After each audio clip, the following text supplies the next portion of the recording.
Welcome to the summer campaign. We are back, and we are back with Will and Lisa. Hello, Lisa. Hello, Jack. Hello. Nice to be back. It is the summer, so naturally I had the flu and a cold the other week, so that's why there wasn't one the other week. And it's the summer holidays, so we'll be spreading these out over the next 4 months. There'll be this one, then there'll be a break, and then there'll be another 4 one. 4 months. 4 weeks. 4 weeks. Yeah, there'll be this one, then there'll be a break, then there'll be another video. And then we'll be shooting back on into weekly videos. So if that's why you're thinking, gosh, these are a bit sporadic, that's why. That's why. Right, so we are going to focus on what happened last week and what's happened this week. And we're going to talk about the summer campaign and how important it has been and how much of the zeitgeist we've been on, I guess, and the very sad passing of Jayne and all that encompassed the summer campaign, and how just it's been in the news so much lately, and now it's been in the news a lot this week with the government saying about £100 million going places. So we thought we'd look at what's gone on and see if we can break it down for you. So let's look at Everybody Knows a Jayne and the wonderful picture Paul took, and a little look at the Thanksgiving service that took place last week.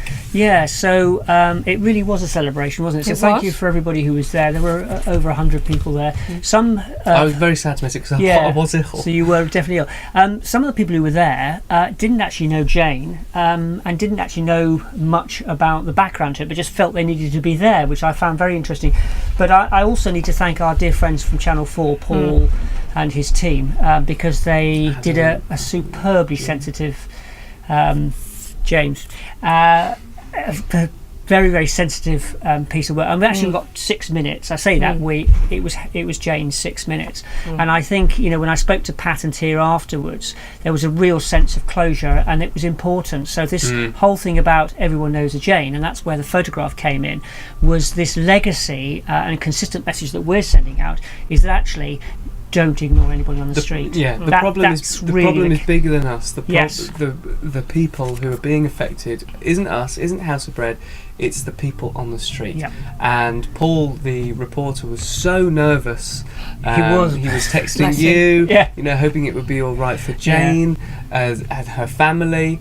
And that it would do her justice, because he was so impacted when he found out that she'd passed, because he'd interviewed her in the winter. Well, that's right. I think that was probably the most disturbing thing about the inevitability of that route.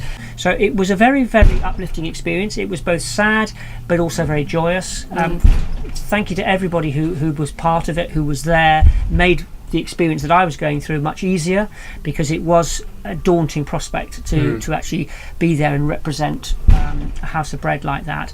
And thank you to Emery's, who, as ever, as local food directors, are brilliant. They make it so brilliant, don't they?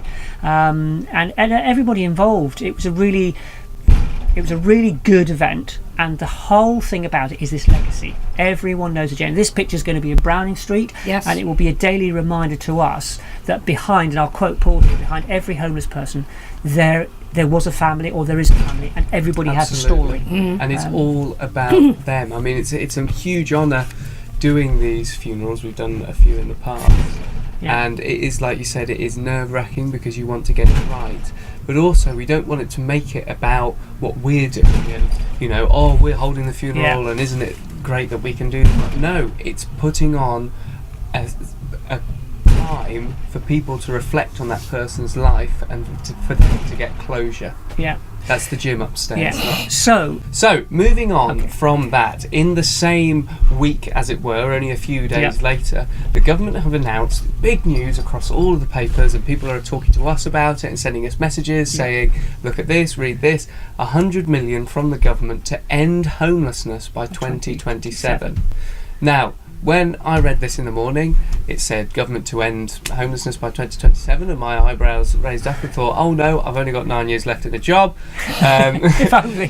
Then I turned on the telly and people were talking about it, and the really interesting thing was, I mean, we're going to talk about it now for a few minutes, but the level of excitement about the claim and the actual real world implications were not poles apart. People were very excited that this is something that the government's talking about, but also very wary that £100 million is nothing really. I mean, if we take locally, people set up to help homeless people, their funding has been cut by £100 million, and that's just local to Stafford. Yeah. So for the whole nation, it's £100 million isn't that much money, and it isn't new money, as the minister admitted on Radio 4. So this money is already in the system. So it may look like a really positive thing, but actually the money that's being offered isn't positive. What is positive is the discussion going on. And definitely we know that, unfortunately, or quite rightly, that money is actually going to be resourced to those cities that need it. So it's not actually coming into Stafford. Yes, quite. But for me, it's about resourcing at that point of crisis.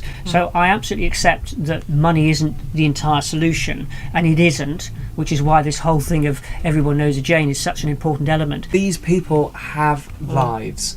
And, you know, yes, you can think whatever you want about anyone, but come on, who would wish somebody dying and nobody knowing or caring? You know, that just seems really, really like a strong point to go to help these people. That we can talk about that in the Hob News, where it's perhaps more relevant.